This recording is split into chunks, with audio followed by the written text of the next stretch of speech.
Assalamualaikum warahmatullahi wabarakatuh. Halo semuanya, sahabat Villa, saudara-saudara seiman, para pengemban dakwah, dan seluruh pejuang syariah mendukung tegak Islam kafah dimanapun antum berada. Alhamdulillah, di sore hari pada weekend bulan Syawal yang penuh keberkahan ini, saya kembali menyapa antum semua. Kalau di video sebelumnya saya menyapa dari luar ruangan, sore ini saya sedang berada di dalam ruangan, masih di base camp yang sama di daerah Sukaratu, Jayapurong, Kabupaten Cianjur. Di luar sana, Masya Allah, hujan sedang mengguyur deras membasahi tanah Cianjur. Sambil duduk berteduh di dalam rumah ini, mendengarkan rintik-rintik hujan yang berjatuhan dan merasakan hawa dingin yang turun dari kaki gunung gede menembus masuk dalam ruangan ini, rasanya hati dan pikiran kita seketika diajak untuk bertadabbur kembali. Kita disadarkan betapa maha besarnya Allah Subhanahu wa Ta'ala. Miliaran tetes air hujan yang turun dari langit sore ini tidak ada satupun yang salah sasaran. Semuanya turun atas perintah Allah dan sepenuhnya tunduk pada ketetapan serta sunatullah. Maka ini menjadi muhasabah besar bagi kita. Sudah semestinya kita, manusia yang sangat lemah ini, apalagi kita yang lisan dan hatinya mengaku beriman, untuk meniru ketundukan alam semesta, ketundukan yang totalitas pada aturan Allah dalam seluruh aspek kehidupan tanpa terkecuali. Itulah esensi dari Islam kafah. Nah, menyambung obrolan kita tentang momen Syawal sebagai bulan peningkatan, waktu itu saya menyebutkan ada amalan-amalan powerful buat kita para pengemban dakwah pasca Ramadan. Dan sore ini ditemani syahdunya hujan, mari kita deep talk. Kita bedah poin yang pertama dan yang paling mendasar. Apa itu? Yaitu memperkuat kembali Sakofa Islam dan mengencangkan intensitas pembinaan kita. Kenapa poin pembinaan dan Sakofa itu diletakkan di nomor 1? Karena begini kawan-kawan, sahabat Villa, momen Idul Fitri dan Syawal ini sebenarnya membawa sebuah dilema dan kontradiksi yang sangat menyayat hati. Kalau kita mau membuka mata dan hati kita lebar-lebar, di satu sisi negeri ini kita menyambut hari kemenangan dengan gembira. Kita bisa kumpul bersama keluarga kita, bisa berteduh dari hujan di rumah yang nyaman dan makan enak dengan aman. Tapi di sisi lain, di belahan bumi yang berbeda, umat Islam sedang menangis darah. Saat kita takbiran kemarin, saudara-saudara kita di Palestina, Suriah, Xinjiang, hingga Myanmar justru dihujani bom dan peluru. Penindasan dan pelecehan itu terus mereka alami tanpa jeda. Sekalipun di bulan suci Ramadan, disinilah peran penting Sakofa dan pembinaan. Dengan Sakofa Islam yang mumpuni, pemikiran politik kita menjadi tajam, kita tidak mudah tertipu oleh narasi manis dunia barat. Kita jadi bisa melihat dengan sangat jelas standar ganda dari negara-negara imperialis dan kolonialis hari ini. Di mimbar-mimbar internasional, mereka begitu fasih berteriak soal hak asasi manusia, keadilan dan toleransi. Tapi di lapangan, tindakan nyata mereka nol besar.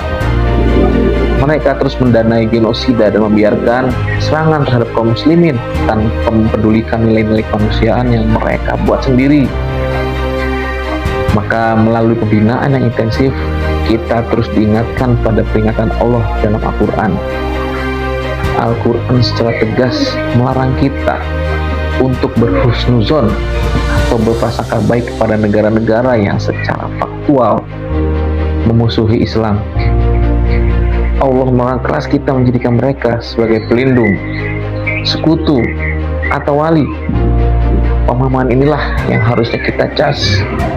Seringkali kita mendengar narasi yang seolah-olah mengatakan bahwa negara asing punya jasa besar buat negeri-negeri muslim, termasuk Indonesia.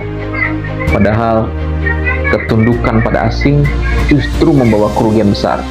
Bayangkan kalau negeri-negeri muslim yang kaya raya akan sumber daya alam ini bisa mandiri mengelola kekayaannya sendiri dengan hukum syariat, pasti kondisinya akan jauh lebih sejahtera, bukan malah terjajah secara ekonomi.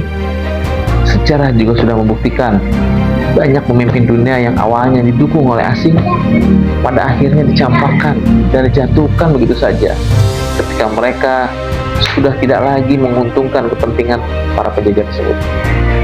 Maka sahabat Fillah, melihat krisis multidimensi yang menimpa umat ini, kesimpulan dari Sakofa kita hanya satu: umat Islam hari ini tidak bisa menyelesaikan masalahnya sendiri, karena umat ini sedang kehilangan perisainya. Umat ini kehilangan kekuatan politiknya.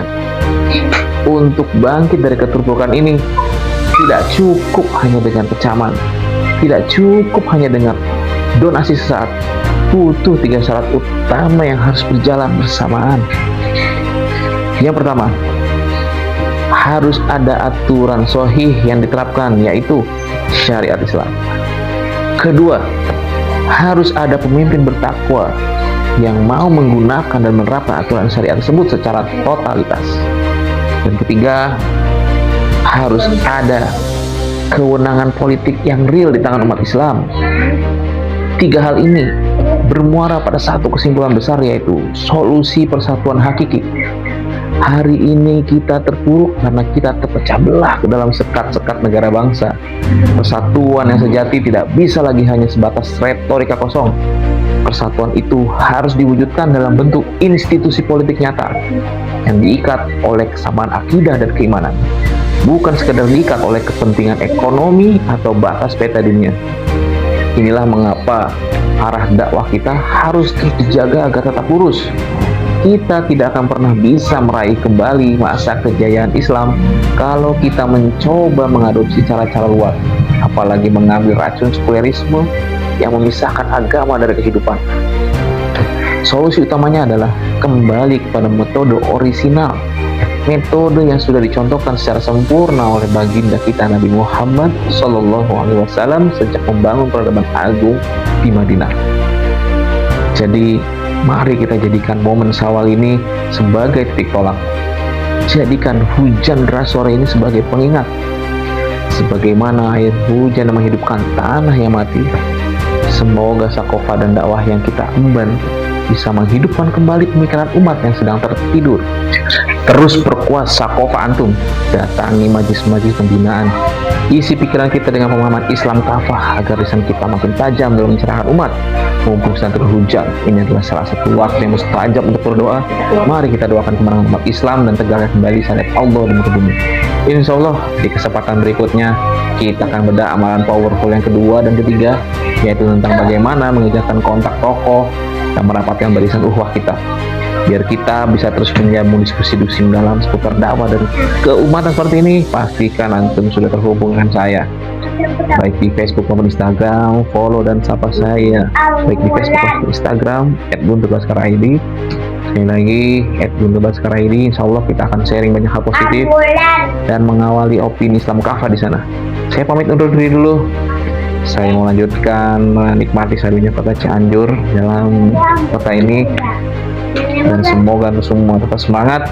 Wassalamualaikum warahmatullahi wabarakatuh. Bertakbir, Allahu Akbar.